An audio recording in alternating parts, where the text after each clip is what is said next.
আমার এই কুমিল্লা জেলার অন্তর্গত মুরাদনগরের বাঙ্গুরা বাজার থানাধীন উকিল সাহেবের বাড়ি অনন্তপুর জান্নাতের বাগানে আগন্তুক আমার মুসলমান ইমানদারেরা, আমি আপনাদেরকে আল্লাহু আকবার বলতে বললাম। আপনারা কেউ আসতে বলেছেন, কেউ জোরে বলেছেন, কেউ কারোর মুখের দিকে তাকিয়ে আছেন। মুসলমান আপনার মনে হয় বুঝতে কষ্ট হয়, একটু মনোযোগের সাথে বোঝার চেষ্টা করবেন। আল্লাহ পাকের পেয়ারা হাবিব মুহাম্মদুর রাসূলুল্লাহ সাল্লাল্লাহু আলাইহি ওয়াসাল্লাম নবী আমার বলেছেন, উম্মতের দলেরা, দুনিয়ার জমিনের মধ্যে একজন মুসলমান যদি তার জবান দ্বারা আল্লাহু আকবারের ধ্বনি প্রকম্পিত করে অথবা আওয়াজ দেয়, আমার আল্লাহ তাআলা ওই বান্দাকে দুনিয়া এবং আখিরাতে 10টা নিয়ামত প্রদান করে। জোরে সোরে পড়ি সুবহানাল্লাহ। সাহাবায়ে কেরাম প্রশ্ন করি, ইয়া রাসূলুল্লাহ, ও মায়ার নবী, আপনার কাছে জানতে চাই, আপনি নবী বলেন না আল্লাহ তাআলা কোন 10টা নিয়ামত প্রদান করে? নবী আমার বলে, 1 নাম্বার, আল্লাহর কোন বান্দা যদি তার জবান দ্বারা আল্লাহর শুকরিয়া আদায় করে, আমার আল্লাহ তাআলা ওই বান্দাটাকে দুনিয়ার জমিনের মধ্যে তার হায়াত বাড়ায়া দেয়। জোরে সোরে পড়ি সুবহানাল্লাহ। 2 নাম্বার, আল্লাহর কোন বান্দা যদি আল্লাহ তাআলার শুকরিয়া আদায় করে, আলহামদুলিল্লাহ বলে, আমার আল্লাহ তাআলা ওই বান্দার হায়াত বৃদ্ধি করার পর আল্লাহ তাআলা ওই বান্দারে কঠিন রোগ থেকে শেফা দান করে, কঠিন অসুস্থতা দূর করে দেয়। 3 নাম্বার, বান্দা যখন আল্লাহ তাআলার শুকরিয়া আদায় করে, আমার আল্লাহ তাআলা বান্দাকে রোগের শেফার পর বান্দার বিপদ থেকে উদ্ধার করে দেয়। 4 নাম্বার, ওই বান্দা যদি আল্লাহ তাআলার শুকরিয়া আদায় করে, আমার আল্লাহ তাআলার ওই বান্দাটাকে আল্লাহ তাআলা দুনিয়া এবং আখিরাতের ধনে ধনী বানায়া দেয়। আর 5 নাম্বার, ওই বান্দা যদি আল্লাহ তাআলার শুকরিয়া আদায় করে, আল্লাহ তাআলা ওই বান্দাটারে ঈমানের সাথে মরণ দান করে দেয়। আর 6 নাম্বার, আল্লাহর বান্দা যদি আল্লাহ তাআলার শুকরিয়া আদায় করে, দুনিয়ার মানুষকে কবরে রাখার পর আমরা দেখতে পাই 3.5 হাত মাটির ঘরের মধ্যে, মাটির মধ্যে সাদা কাফন পরে শোয়া দেওয়া হয়। কিন্তু আল্লাহর হাবিব মুহাম্মদুর রাসূলুল্লাহ সাল্লাল্লাহু আলাইহি ওয়াসাল্লাম নবী আমার বলে, উম্মতের দলেরা, দুনিয়াতে যেই উম্মতেরা আল্লাহ তাআলার শুকরিয়া আদায় করবে, দুনিয়ার মানুষ দেখবে ওই মানুষটাকে 3.5 হাত মাটির কবরের মধ্যে শোয়া দেওয়া হয়েছে। কিন্তু না না না, যদি বান্দাটা আল্লাহ তাআলার শুকরিয়া আদায়কারী বান্দা হয়, আমার আল্লাহ তাআলা ওই বান্দাদেরকে রহমতের বিছানা তার কবরের মধ্যে বিছিয়ে দিবে। জোরে পড়ি সুবহানাল্লাহ। নবী আমার বলে, উম্মত শুধু তাই নয় রে উম্মত, আল্লাহর কোন বান্দা যদি আল্লাহ তাআলার শুকরিয়া আদায় করে, আমার আল্লাহ তাআলার ওই বান্দা কবরে যাওয়ার পর তাকে যখন 3টা সওয়ালের জবাব করা হবে, মান রব্বুকা ওয়া মান দীনুকা ওয়া মান নাবিয়ুকা, বান্দা আল্লাহর প্রশংসাকারী বান্দা হইলে বান্দা কবরে যাওয়ার পর সওয়ালের জবাব দেওয়া লাগবে না। হুজুর কারণটা কি, কেন লাগবে না? কারণ বান্দা দুনিয়াতে আল্লাহর প্রশংসা করার কারণে বান্দার চেহারার মধ্যে এমন একটা নূরের তাজাল্লি দেখা যাবে, আমার আল্লাহ তাআলার ফেরেশতারা বলবে, এই বান্দার চেহারায় বলে দিচ্ছে বান্দা ইমানদার, যাও যাও যাও বান্দার সামনের দিকে অগ্রসর হও, বান্দাকে সামনে দেওয়া হবে। এবার আসেন 8 নাম্বার, আল্লাহর বান্দা যদি আল্লাহ তাআলার শুকরিয়া আদায় করে, আল্লাহ তাআলার প্রশংসা করে, ওই বান্দা কবরে যাওয়ার পর ওই কবরের মধ্যে ফুলসেরাত নামক একটা জায়গা থাকবে, যে ফুলসেরাতটা একবারে তীরে একবারে হীরার চাইতে বড় মারাত্মক ধারালো হবে, তরবারির চাইতে মারাত্মক ধারালো হবে, একটা চুলের চাইতে আরো চিকন হবে। বান্দা যখন আল্লাহ তাআলার শুকরিয়া করে কবরে যাবে, বান্দার চোখের পলকে ওই রাস্তাটা ফুলসেরাতটা পার হয়ে যাবে। 9 নাম্বার, ওই বান্দা যখন সেই জায়গা পার হয়ে যাবে, হাসরের ময়দানে উপস্থিত হয়ে যাবে। হাসরের ময়দানে উপস্থিত হওয়ার সাথে সাথে বান্দা তাকায় দেখবে অনেক মানুষ গামের সাগরের মধ্যে সাঁতার কাটতেছে। গাম থাকবে মানুষের গলা বরাবর, গাম থাকবে মানুষের বুক বরাবর, নাভি বরাবর, মানুষ ঘামের মধ্যে চলাফেরা করতেছে।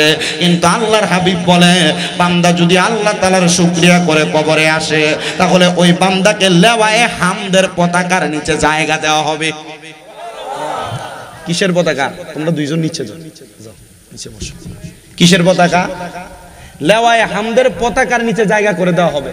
লেওয়ায়ে হামদের পতাকা কি? হাসরের ময়দানে মানুষ এত কষ্ট অনুভব করবে, যে মাথার উপরে 1 বিঘা, কেউ কেউ বলেছেন 4 আঙ্গুল উপরে সূর্য থাকবে, মানুষের বড় কষ্ট হবে সেই সূর্যের তাপ গ্রহণ করতে। কিন্তু রাসূল পাক সাল্লাল্লাহু আলাইহি সাল্লাম বলছেন ওই মানুষগুলা ঘামের সাগরে সাঁতার কাটবে, ঘাম তাদের হাঁটু পরিমাণ, কারোর বুক পরিমাণ, কারোর নাভি পরিমাণ, কেউ সাঁতার তো কাটবে।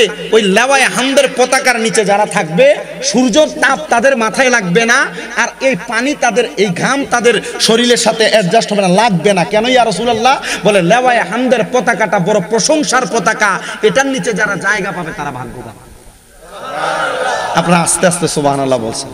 আমি যখন মাহফিলে এসে ঢুকছি, আমি মাহফিলের প্যান্ডেলটা দেখে আমার মন খারাপ হয়ে গেছে। কেন জানেন? রাত্র 10:15 বাজে গেছে, এত সুন্দর একটা জান্নাতের বাগান আপনাদের মাহফিলে মানুষ নাই। কিন্তু আলহামদুলিল্লাহ আমি দেখলাম আপনারা যেভাবে আইসা বসছেন, আমার কাছে খুব ভালো লাগছে। আপনাদের আওয়াজ আল্লাহু আকবার এটা বাড়ানোর জন্য কিন্তু আমি একটা হাদিস লম্বা বলতেছি, শুধু একটু মনোযোগ দিয়ে শুনবেন আর বসবেন, আমার কথাগুলো শোনার চেষ্টা করবেন। যে কথাগুলোর উপর আমল করার কথা এগুলোর উপর আমল করবেন, যে কথাগুলো বর্জন করার কথা বর্জন করবেন। আল্লাহ তাআলা আমাকে বলার, আপনাদেরকে শোনার তৌফিক দান করুন। পড়েন আল্লাহুম্মা আমিন। একটু মুহাব্বতের আওয়াজে পড়েন আল্লাহুম্মা আমিন। ওই লেওয়ায়ে হামদের পতাকার নিচে আমরা জায়গা পাইতে চাই কি চাই না? আস্তে বলছে, বলেন না জায়গা পাইতে চাই কি চাই না? লেওয়ায়ে হামদের পতাকার নিচে জায়গা দেওয়া হবে, এটা 9 নাম্বার পুরস্কার। 10 নাম্বার, আল্লাহর কোন বান্দা যদি আল্লাহ তাআলার শুকরিয়া আদায় করে, প্রশংসা করে, আমার আল্লাহ তাআলার ওই বান্দা যখন এই লেওয়ায়ে হামদের পতাকা থেকে হাসরের ময়দান পদত্যাগ করে চলে যাবে, হাসরের ময়দান থেকে চলে যাওয়ার পর বান্দার সামনে 2টা জায়গা থাকবে, একটা জান্নাত এবং একটা জাহান্নাম। আমরা নামাজ পড়ি জান্নাত পাওয়ার জন্য, আমরা রোজা রাখি জান্নাত পাওয়ার জন্য, মাহফিলে বসেছি জান্নাত পাওয়ার জন্য। নবী আমার বলে, উম্মত শোনো, ওই সময় 2টা দরজা থাকবে, একটা জান্নাত এবং আরেকটা জাহান্নাম। তখন বান্দা যদি আল্লাহ তাআলার শুকরিয়া আদায়কারী বান্দা হয়, জান্নাতের ফেরেশতারা আহলান ওয়া সাহালান মারহাবান মারহাবান বলে বান্দাকে জান্নাতের দিকে স্বাগতম জানাবে। জোরে পড়ি সুবহানাল্লাহ। এই জন্য আসেন আমার অনন্তপুরের বাবারা, আশেপাশে এলাকা থেকে আগন্তুক মুসল্লিরা কেরামেরা, আমি আপনাদেরকে আল্লাহু আকবার বলতে বলেছি, আপনারা আসতে বলেছেন। যদি আল্লাহর দেওয়া জবান দিয়ে আল্লাহ শুকরিয়া আদায় করতে চান, তাহলে ডান হাত তুলে জোরে ডাক দেন আল্লাহ। মুহাব্বতের আওয়াজে 2 হাত তুলে পড়ি ইয়া রাসূলুল্লাহ, উচ্চ কণ্ঠে পড়িয়া ওলি আল্লাহ। ফি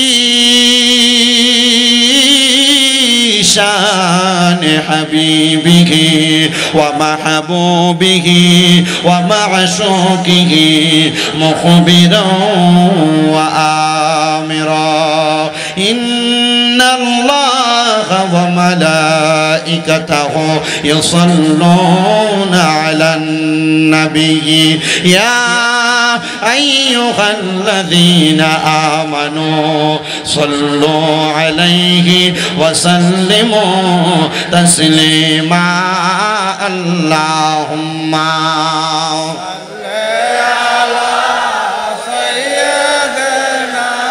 মাওলানা মুহাম্মদ ওয়া আলা আলি সাইয়্যিদিনা। প্রাণ ভরিয়া সালাম জানাই ওই নবীজির রওজাতে, ওই নবীজি সুপারিশ করবে রোজ হাসরের ময়দানে। আল্লাহুম্মা মারহাবা, মুহাব্বতে পড়ে ঈমান তাজা হবে। মাওলানা ওয়া আলা আলি সাইয়্যিদিনা। মুহাব্বতে পড়লে দুরূদ জীবনের গুনাহ ঝরে যায়, নবীর প্রেমে পড়লে দুরূদ নবীর দিদার পাওয়া যায়। আল্লাহুম্মা সাল্লি আলা সাইয়্যিদিনা মাওলানা মুহাম্মদ ওয়া আলা আলি সাইয়্যিদিনা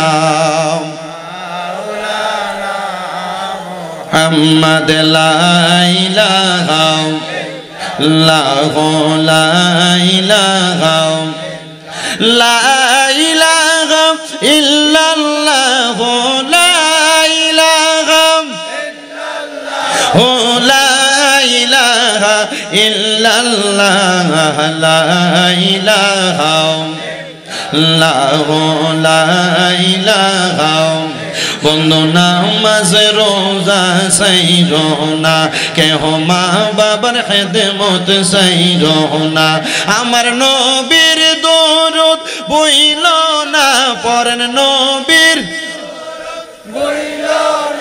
আমার নবীও তোমায় ভুলবে না লা ইলাহা ইল্লাল্লাহু লা ইলাহা হায়রে অনেক দূরে মদিনা আমরা মদিনার রাস্তা চিনি না আমরার মুর্শিদ জানে ঠিকানা বলেন মুর্শিদ জানে আমরা কোন পথে করব রওয়ানা লা ইলাহা ইল্লাল্লাহু লা ইলাহা ইল্লাল্লাহু লা ইলাহা হায়রে নামাজ রোজা চাইরো না কেহ মা বাবার খেদমত চাইরো না আমার নবীর দরুদ ভুইল না পড়েন নবীর আমার নবীজি তোমায় ভুলবে না লা ইলাহা ইল্লাল্লাহু লা ইলাহা লা ইলাহা ইল্লাল্লাহু মুহাম্মাদুর রাসূলুল্লাহ সাল্লাল্লাহু আলাইহি ওয়াসাল্লাম মুসলমান ইমানদার ও অনন্তপুর এলাকার ভাই বাবারা বন্ধুরা আজকে যেহেতু ঈদের দ্বিতীয় দিনে জান্নাতের বাগানে আপনারা বসে গেলেন দুনিয়ার কর্মব্যস্ততা ত্যাগ করে আমি জানি না কে কোন আশা নিয়ে জান্নাতের বাগানে বসেছেন তবে আমাদের মনের মধ্যে একটাই আশা আমরা দুনিয়ার জমিন থেকে জীবনের গুনাহগুলা মাফ করে কবরে যাব কথা কন্যা ঠিক কিনা আমরা জীবনে এত গুনাহ করেছি রে আমাদের গুনার খবর মা জানে না বাবা জানে না বন্ধু বান্ধব আত্মীয় স্বজন কেউ জানে না পুরা রমজান মাস আমরা যদিও গুনাহ থেকে বিরত থাকার চেষ্টা করেছি সোনার বাংলাদেশে এক ঈদের দিনে যেই পরিমাণ গুনার কর্মকাণ্ড হয় সারা পৃথিবীতে এত গুনার কর্মকাণ্ড হয় কিনা আমার বুঝে আসে না ও মুসলমান আমরা তো জীবনে অনেক গুনাহ করলাম আমরা গুনাহ করতে করতে আমাদের কলবটা একবারে ঝাঁঝরা হয়ে গেছে অন্ধকার হয়ে গেছে হায়রে আমার আল্লাহ কাল হাসরের ময়দানে যখন আমি হাসরবাসীর সামনে দাঁড়ায়া যাব আপনি তো আমাদের দিকে ফিরেও তাকাইবেন না বলে কারণ কি বলে আমার জীবনে বড় গুনাহ আমার গুনার কারণে আমি আপনার কাছে বড় ধরা খায়া যাব ও আল্লাহ আপনি কি এই গুনার জন্য আমার জাহান্নামে নিক্ষেপ করবেন আমার আল্লাহ তাআলা জানায়া দে বান্দা ও আমার বান্দার দলেরা গুনাহ করতে করতে যদি তোমরা নাজেহাল হয়ে যাও আমি আল্লাহ বললাম লা তাকনাতু মির রাহমাতিল্লাহ আমি আল্লাহর রহমত থেকে তোমরা নিরাশ হয়ো না ইন্নাল্লাহ নিশ্চয় আমি আল্লাহ ইয়াগফিরুয যুনুবা জামিআ সকল প্রকার গুনাহগুলা ক্ষমা করে দেয় ও অনন্তপুরের বাবা যেহেতু জীবনের গুনাহগুলা মাফ করানোর জন্য আমরা এই জান্নাতের বাগানে বসলাম তরিকতের ভাষায় একটা সবক আছে মানুষ যখন গুনাহ করে মানুষের বাম স্তনের দুই আঙ্গুল নিচে সাদা একটা গোশতের টুকরা যেটার নাম বলা হয় লতিফায়ে কলব ওই লতিফায়ে কলবের মধ্যে একটা একটা করে কালো কালো দাগ পড়ে যায় ওই গুনার কারণে আমরা আল্লাহ তাআলার কাছে মুখও দেখাইতে পারবো না আমাদের অনেক গুনাহ আল্লাহ যেন আমাদের জীবনের গুনাহগুলো মাফ করে দেয় সেই জন্য আমরা বেশি বেশি আল্লাহকে স্মরণ করব সাহাবায়ে কেরাম বলে ইয়া রাসূলুল্লাহ নবী গো ও দয়ার নবী মায়ার নবীজি আপনার কাছে জানতে চাই এত গুনাহ করার কারণে আপনার উম্মতের আমার আল্লাহ তাআলা মাফ করবনি আমার নবী কয় লিকুল্লি শাইইন সাকালা প্রত্যেকটা বস্তুকে পরিষ্কার করার একটা মাধ্যম আছে ও মায়ার নবী আপনার উম্মত যত গুনাহ করে গো উম্মতের কলবের ময়লাগুলা কেমনে পরিষ্কার করব কয় ওয়াসি ক্বালাতিল কুলুবি যিকরিল্লাহ উম্মতের কলবের ময়লাগুলা পরিষ্কার করার মাধ্যম মাধ্যম হলো আল্লাহ তাআলার জিকির। যখন আল্লাহ তাআলার জিকিরের মাধ্যমে সে তার কলবের মধ্যে ধাক্কা দেয়, আমার আল্লাহ তাআলা তার জীবনের গুনাহ মাফ করে দেয়। বাবাজিরা, চক্ষুটা বন্ধ করে দিয়ে পর্দার অন্তরালের মা বোনেরা, দুনিয়ার কর্মব্যস্ততা দূর করে দিয়ে মুহাব্বতে একটু আল্লাহ তাআলার ইসমে জাতের জিকির করেন। আল্লাহ আল্লাহ। ইকুটা বন্ধ করে দেন, ইকু বন্ধ করেন, লোক নাই।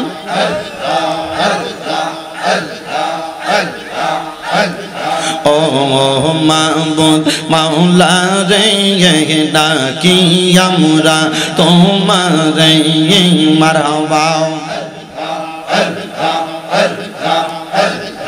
ও মাবুদ মাওলা রে, ডাকি আমরা তোমারে মারহাবা।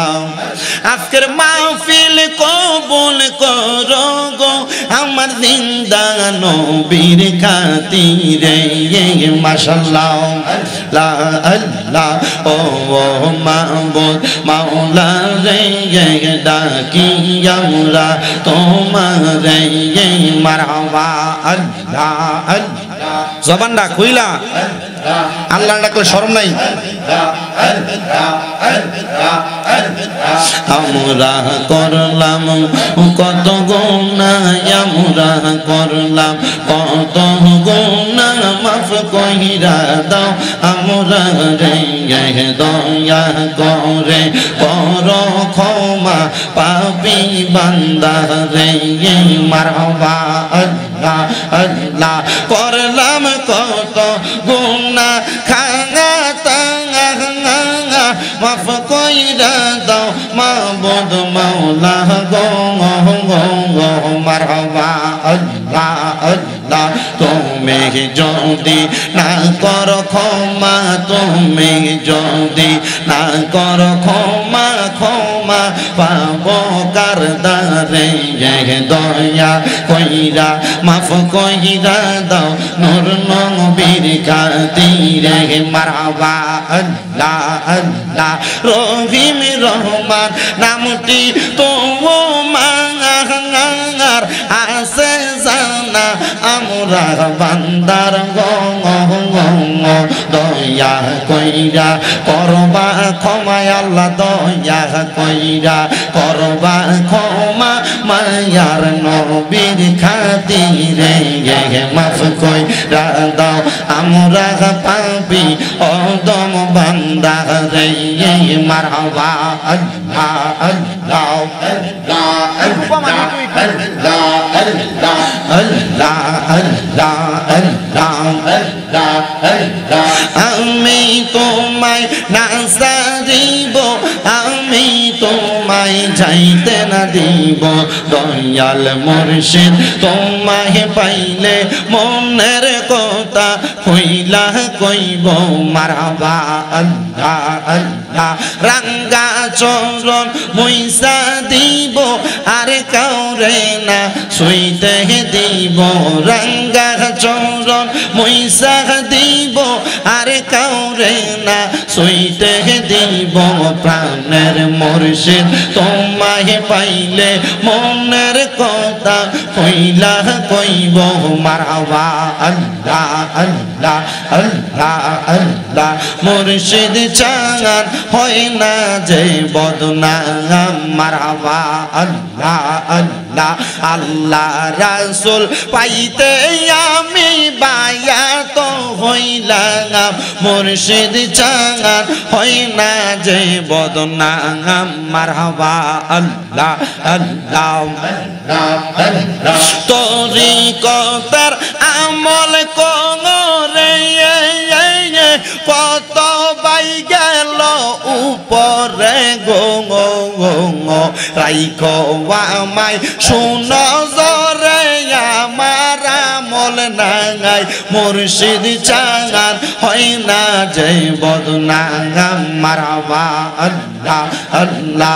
আল্লাহ রাসূল পাইতে আমি বায়াত হইলাম মুর্শিদ চাঙান হয় না যে বদনাম মারহাবা আল্লাহ আল্লাহ আল্লাহ আল্লাহ আল্লাহ আল্লাহ আল্লাহ আল্লাহ আল্লাহ আল্লাহ আল্লাহ আল্লাহ লা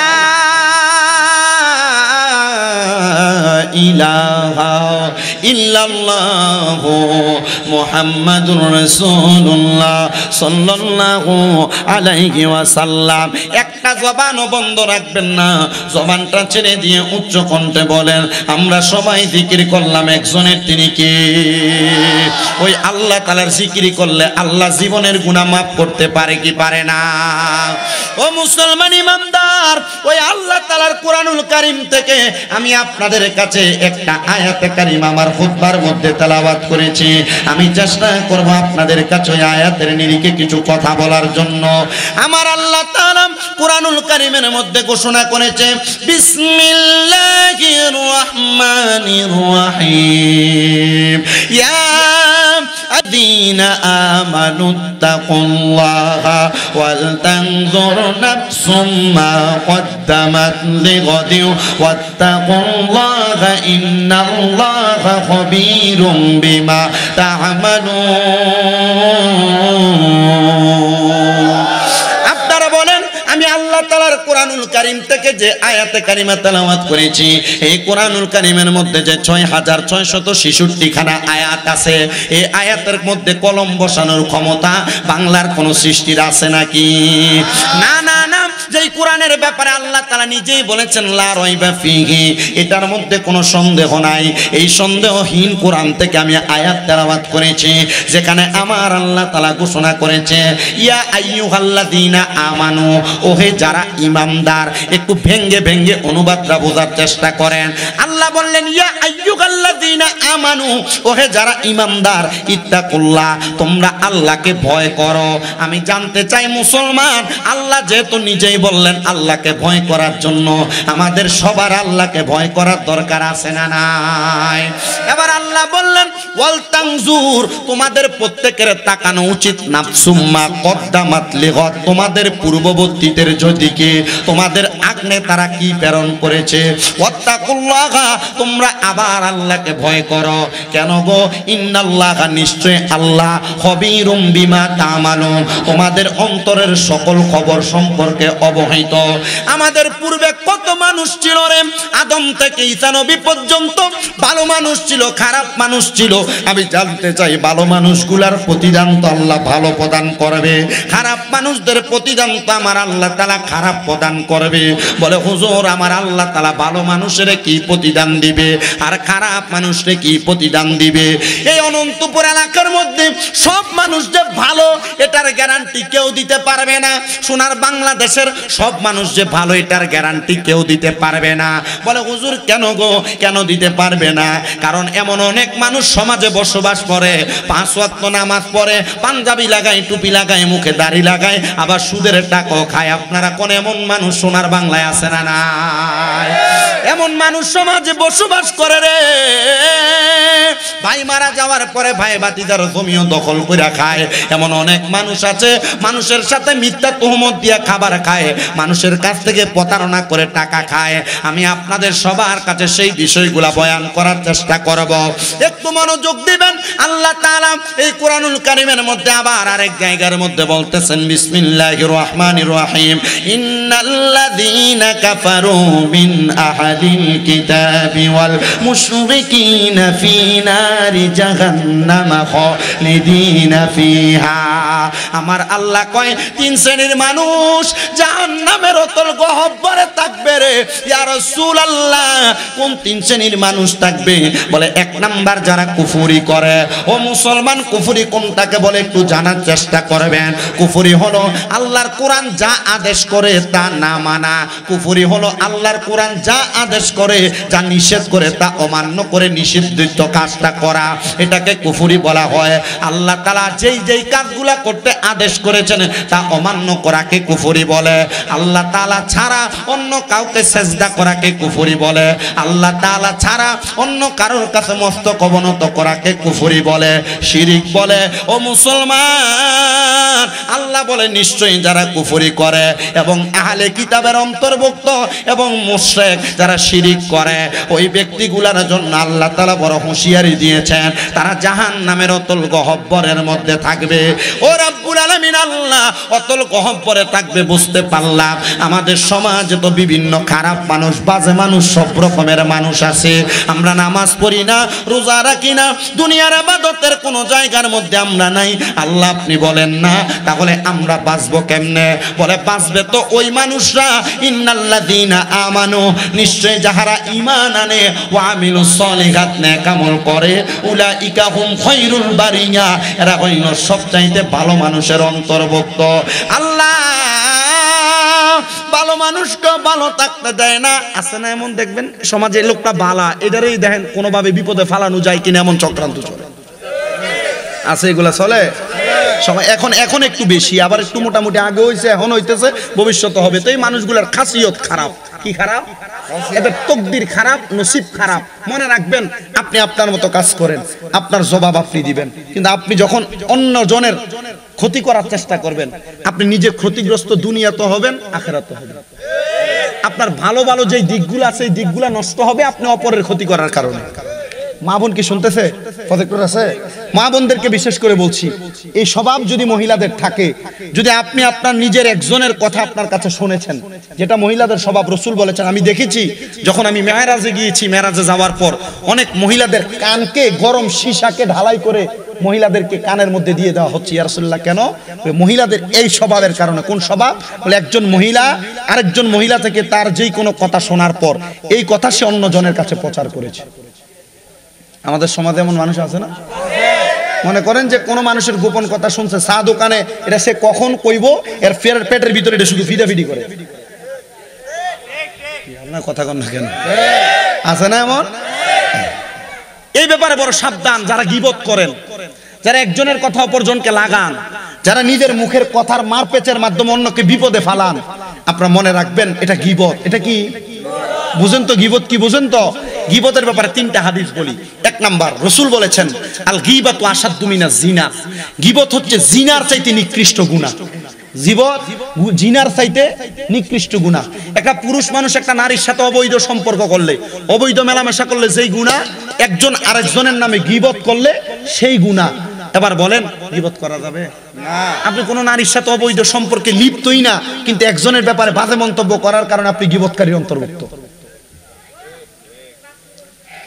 আল গীবাতু আশাদ্দু মিনাল কতল, গীবত হলো কতল করার চাইতে বড় গুনাহ।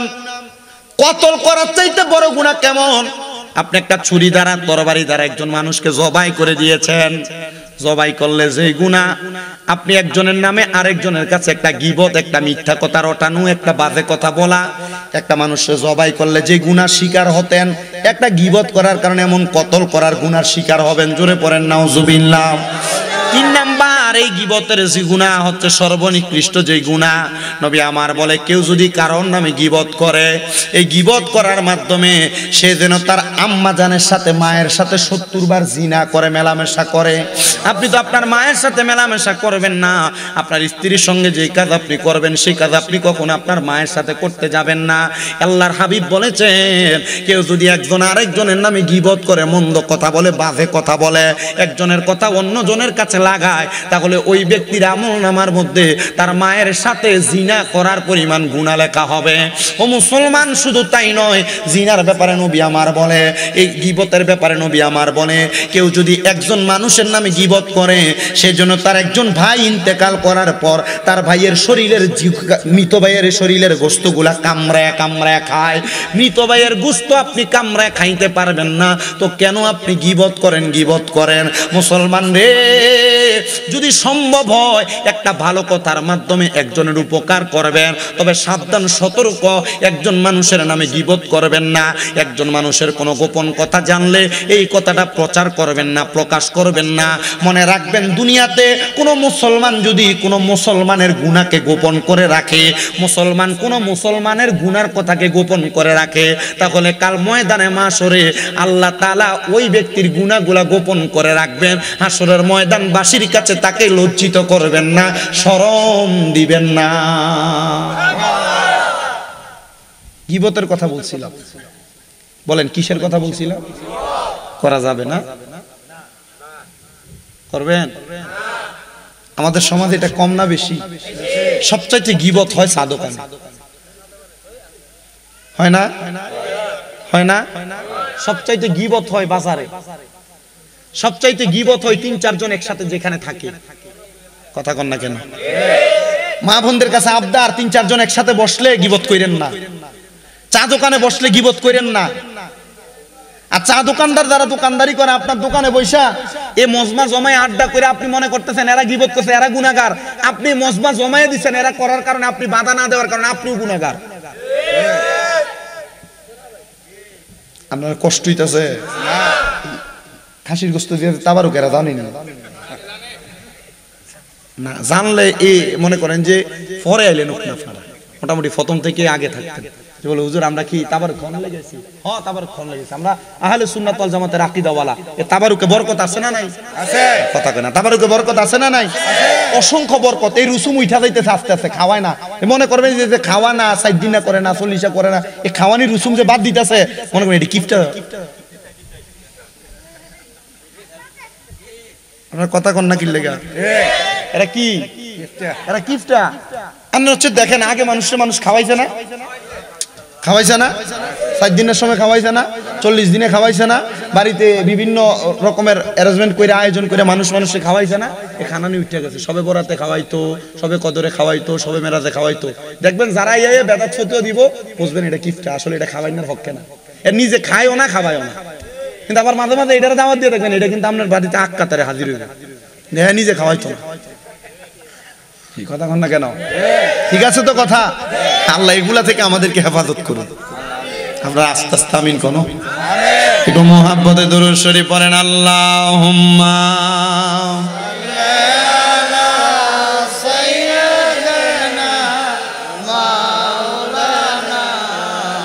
মুহাম্মদ ওয়া আলা আলি সাইয়্যিদিনা।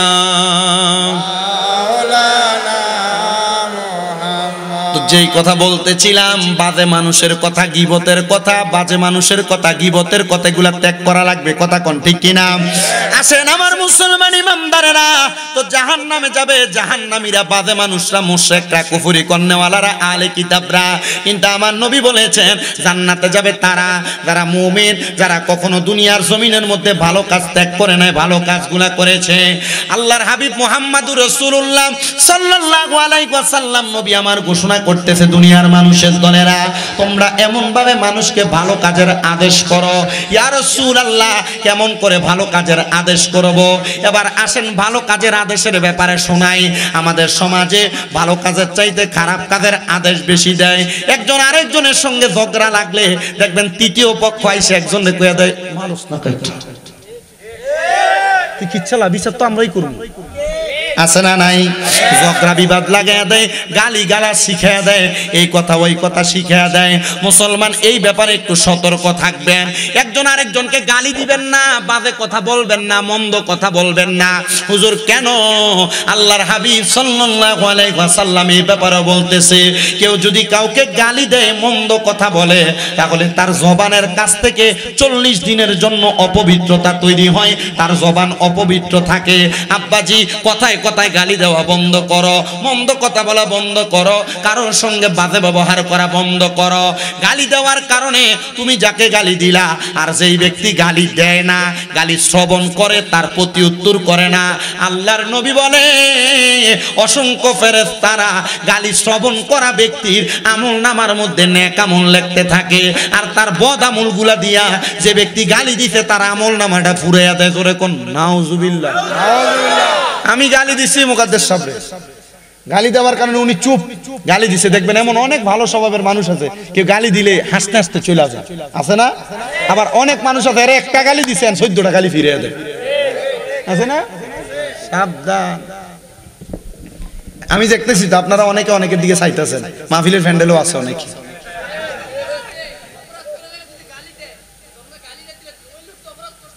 মানে যে অপরাধ করছে তার গালি দিছে,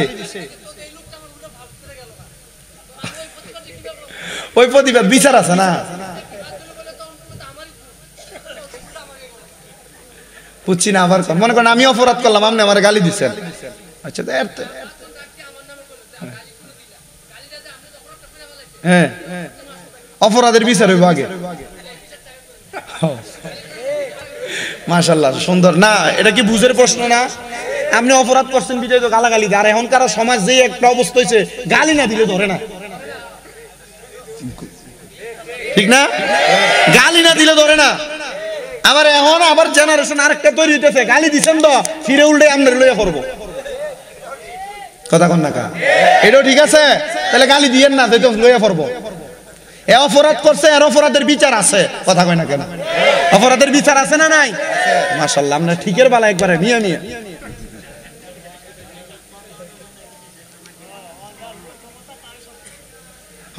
আল্লাহ বোঝার তৌফিক দিক, আমিন কোন। আসলে আমি কোনো বাবা ভালো আলেম না, আমার মানুষ দাওয়াত দেয়, সোশ্যাল মিডিয়াতে ওয়াজ দেখে জন্য বেশি দাওয়াত। আলহামদুলিল্লাহ বেশি দাওয়াত হই। ঈদের পরে কয়জন বক্তা মাহফিল করে, মোটামুটি মিল্লা ফিল্লা আমরা কয়েকজনে আছি, আমরা ঈদের পরে মাহফিল। আমার কালকে থেকে আজকে থেকে শুরু হয়েছে, টানা মাহফিল চলবে। এই মাহফিলটা তো গতকালকে ছিল, ঠিক না? 1 তারিখ আছে, কইছে 1 তারিখে তাই হিসাব আইব। কোথায়? আমি ডেটটা ফিক্স নামাই দিছি, একদিন 4 তারিখ আসবে। আমি 1 তারিখ পিছিয়ে দিছি। আমি যদি এটা না পিছিয়ে আমার আগামী গতকালকে মাহফিল থাকতো একটা, আমার টানা মাহফিল আছে আলহামদুলিল্লাহ। দোয়া করতেন না আপনারা? আমি আসছি, এই যে ওনার ছেলেটা আমার মাদ্রাসায় পড়ে, আপনাদের এলাকায় 2টা ছেলে, ইয়াসিন এবং নাদিম। আপনাদের দোয়ায় আমার মাদ্রাসায়, আপনাদের দোয়া 6টা মাদ্রাসা, আমার 6টা এলাকার। এই যে 2টা না, আরো পোলাপান আছে, ওই যে এদিকে 5 কিত্তার পোলাপান আছে, হোমনার পোলাপান, বানসারামপুরের আছে, আখাউড়া, ব্রাহ্মণবাড়িয়া, হবিগঞ্জের পোলাপান আমার মাদ্রাসা আছে। দোয়া করবেন না আপনারা? আপনার ছেলেটা নাদিমের কয় পারা চলে এখন? 7 পারা চলতেছে। আর কা ছেলে ইয়াসিন, এদেরও পড়া চলতেছে। আপনারা শুধু দোয়া করবেন, যদি আপনারা পোলাপান দেন লয়ে দেবেন আমার মাদ্রাসায়। আমার এখানে নিরিবিলি একটা সুন্দর ব্যবস্থা, বাগনের ব্যবস্থা নেই, এই জন্য দূরের পোলাপানও আমার কাছে দেয়। আপনারা দোয়া করবেন না আমার লাইগা? তাহলে মোটামুটি কেউ যদি অন্যায় করে তার 14 গোষ্ঠীরে গালাগালি করবেন, কেমন?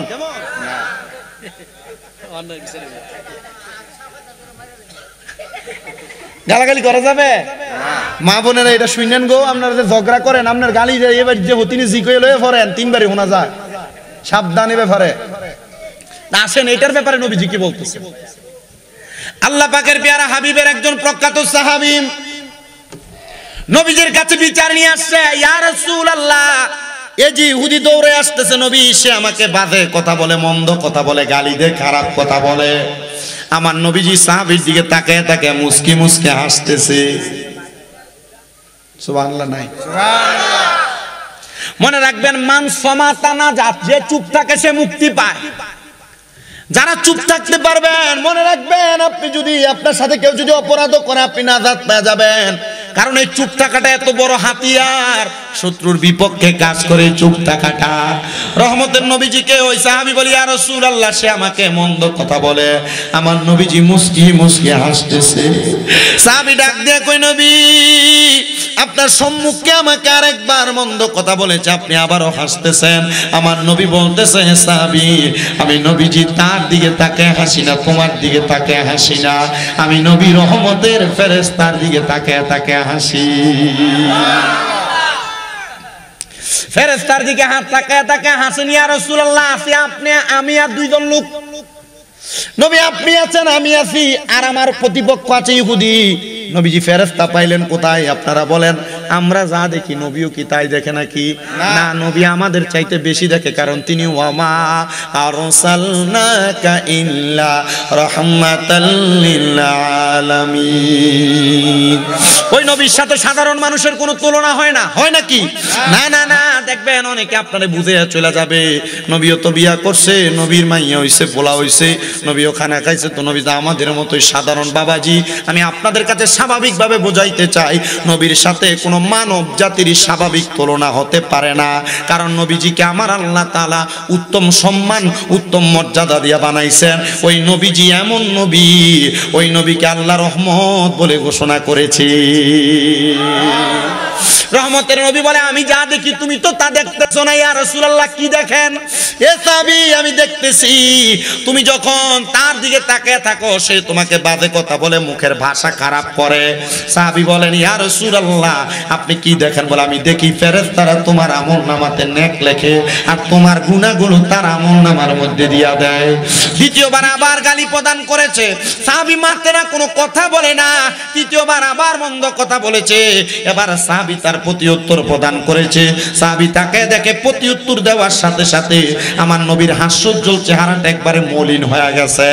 সাহাবী ডাক দিয়ে কই, ইয়া রাসূলুল্লাহ, আমার একবার গালি দিল আপনি হাসলেন, দুইবার গালি দিল আপনি হাসলেন, তৃতীয়বার আমাকে মন্দ কথা বলার পরে আমি তাকে প্রতি উত্তর প্রদান করলাম, নবীজি আপনার চেহারা মুবারক আপনি মলিন করে ফেললেন। ইয়া রাসূলুল্লাহ, কারণটা কি আমাকে বলবেন নি গো নবী? নবী আমার কয়, সাহাবী, তুমি যখন দুইবার তার জবাব দেও নাই, তখন তোমার আমলনামার মধ্যে অসংখ্য ফেরেশতারা নেক আমল লিখতেছিল আর তার আমলনামার মধ্যে তোমার গুনাহগুলো বর্ষিত করে দিতেছিল। কিন্তু যখন তুমি তার গালির প্রতি উত্তর প্রদান করেছো, তখন তোমার আমল লেখা বন্ধ, তখন তার আমলনামার মধ্যে আমল লেখা শুরু হয়ে গেছে।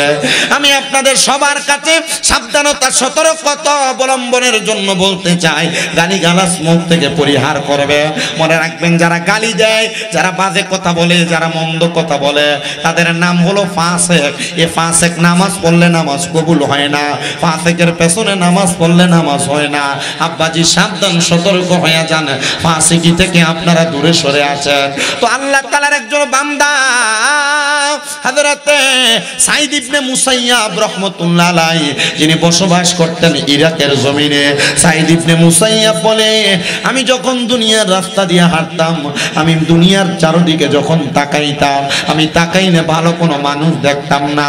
আমি রাস্তা দিয়ে হেঁটে হেঁটে যাইতাম, আমার সামনে আমি যখন মানুষের চেহারার দিকে তাকাইতাম, আমি দেখতাম তাদের চেহারাটা কুকুরের রূপ ধারণ করেছে। কিসের রূপ ধারণ করছে? আপনার কথা বন্ধ হয়েছে, আমি খুতবা শুরু করা থেকে আপনার কথা চলতেছে। আল্লাহর রাস্তায় নিজে না ওয়াজ শুনলে ডিস্টার্বের দরকার নেই। আমি আপনাকে শরম দিচ্ছি না, আমি চাই যে আপনার কারণে আরেকজনের ডিস্টার্ব না হোক। আমি আলহামদুলিল্লাহ আমার মাহফিলে কখনো কখনো মানে কথাবার্তা হইচই হয় না। কারণ আমি বললাম না, আমার 6টা মাদ্রাসা, আমি সবগুলা মাদ্রাসা বাচ্চা কন্ট্রোল করতে করতে আমার একটা ধারণা হয়েছে যে কি বললে মানুষ কন্ট্রোল হবে। আমি একটা সময় একরকম ওয়াজ করছি, আলহামদুলিল্লাহ আমি গত 3 বছর আমি যেভাবে ওয়াজ করি, আমার মাহফিলের শ্রোতা যেভাবে আসে এইভাবে বসে থাকে। কথা কি বুঝতে পারছেন? আমি জানি এই এলাকাতে তরিকতপন্থী আছে, এই জন্য জিকির আজকার করছি, দুরূদ শরীফ আদায় করছি, এরপর ওয়াজে ঢুকছি। আমি পারবো না, আমি যে অকাট্যভাবে আমি সময় ব্যয় করতে গজল গাইতে, এখন একটা গজলও গাই নাই, গাইছি আমি একটা গজলও গাই নাই। আমার বলছে, হুজুর আপনি মাইক ছাড়ার আগে আপনি আমরা নিয়ে একটু জিকির করেন, আমি তো করবো, কিন্তু আমি যদি আপনার দুই একটা কথা না বলি আমার হক আদায় হবে না। আর আল্লাহ তাআলা এই জিহ্বাটারে আগুনের কেচি দিয়ে কাটবে। আমার যেমন হোক আপনার তেমন হোক, আল্লাহ আমারে বোঝার তৌফিক দান করুন। আব্বাজি, এখন বর্তমান সমাজে ওয়াজ মাহফিল বহু জায়গায় হয়, অনেক জায়গায় উরুস মোবারকের নাম দিয়ে গান বাজনা হয় না? তাই এর চাইতে আমাদের এই জান্নাতের বাগানটা বহুত ভালো না? আপনি জানেন, আপনারা যারা এখানে বসছেন, যারা বাড়ি ঘরে ওয়াজ শুনতেছেন, আজকে আপনাদের চাইতে আপনাদের যে মাহফিল হয়েছে আপনারা খুশি না? 7 বছর মাহফিল, আপনারা সবাই খুশি। আপনাদের চাইতে সবচাইতে বেশি খুশি এলাকার কবরবাসীরা। আপনারা কি খুশি? আমরা ঈদের দিনে আনন্দ করছি না, আজকে তাদের জন্য ঈদের চাইতে বেশি আনন্দের দিন। কেন জানেন? কারণ আল্লাহ তাআলা আজকের মাহফিলের উসিলায় প্রত্যেক কবরবাসীর রুহুকে উন্মুক্ত করে দিয়েছে, ছেড়ে দিয়েছে। আর কবরবাসীরে চারদিক দিয়ে ঘুরতেছে। ফকির যেভাবে ভিক্ষা চায়, আপনার দাদা, আপনার মা, আপনার বাবা বংশের মানুষ যারা কবরে, তারা এইভাবে ভিক্ষা চাইতেছে, ও সন্তান আমার দেও না, একটু দোয়া করো না আমার জন্য। তখন এই 2 প্রকারের কবরবাসী আছে। এক প্রকার কবরে যায় দেখবে আল্লাহ এদের কবর আযাব মাফ করে দিছে, আরেক প্রকার যায় দেখবে মাফ করে নাই। তো যারা মাফ পাইছে তারা বলবে, আল্লাহ কেমনে মাফ পাইলাম? বলে, তুমি এমন কিছু ওয়ারিসদার দুনিয়াতে রাইখা আসছো যে তোমার জন্য দোয়া করছে, আর আমি তার দোয়ার বরকতে তোমারে মাফ করে দিয়েছি। আর যাদেরকে মাফ করা হয় নাই, সে বলবে, আল্লাহ আমার পাশের ব্যক্তিকে মাফ করে দিলেন, আমারে মাফ করলেন না আপনি। আল্লাহ কারণ কি? বলে তুমি এমন কোন ওয়ারিসদার রাইখা আসো নাই যে তোমার জন্য জান্নাতের বাগান মাহফিলে যায়া ওয়া শুনবে আর তোমার জন্য দোয়া করবে। মনে রাখবেন, একটা কবরবাসীর জন্য দোয়া কেমন জানেন? সমুদ্রে ডুইবা যাইতেছে কোনো মানুষ, হঠাৎ করে একটা নৌকা যায় তার উদ্ধার করলে এই ডুবন্ত ব্যক্তি যত খুশি হবে, একটা কবরবাসীর জন্য দোয়া করলে এই দোয়াটা তার জন্য এর চাইতে আরো বেশি খুশি কবরবাসী হবে। আল্লাহ আমাদের বোঝার তৌফিক দান করুন। অল্প সময় আমাকে কথা বলতে দেন, ইনশাআল্লাহ আমি আমার অল্প সময় কথা বলে আমি বিদায় নিয়ে চলে যাব। আমি বেশি রাত্র করব না, 12টার মধ্যে মুনাজাত করে আপনাদেরকে বিদায় দিচ্ছি। আপনারা শুনবেন, শোনার পর চেষ্টা করবেন আমার কথাগুলোর উপর আমল করতে। আমি যে দুইটা কথা আপনাদেরকে প্রথম বলছি, গীবত ত্যাগ করা এবং গালিগালাজ বন্ধ করা, আপনারা কোন তো এই দুইটা কাজ যদি আপনারা করেন, আমাদেরকে এই দুইটা কাজের উপর আমল করলে আল্লাহ তাআলা মাফ করতে পারে না? আপনি আখলিস দীনাকা ইয়াকফিকাল আমালুল কলিল, ও তোমার ঈমানকে খাঁটি করো, অল্প আমল তোমার নাজাতের জন্য যথেষ্ট হবে, বেশি আমল লাগবে না মিয়া। অনেকে আমি যে প্রথমে বললাম যে নামাজ পড়ে সুদ খায়, নামাজ পড়ে খেতের আইল কেটে সিফা বানাইছে, নামাজ পড়ে পরের হক মেরা খায়, নামাজ পড়ে ভাই বাতিজা জমি দখল করে খায়, নামাজ পড়ে মিশা কথা কইয়া খায়, এই মানুষের নামাজ দিয়ে কোনো কাম হইব? তা আপনি ঈমানটারে ঠিক করেন, অল্প ছোট্ট একটা আমল করেন, এটা দিয়ে মাপ পেয়ে যাবে। আল্লাহ আমাদেরকে মাফ করুন, পড়েন আমিন। সবাই মুহাব্বতে দরুদ শরীফ পড়েন, আল্লাহুম্মা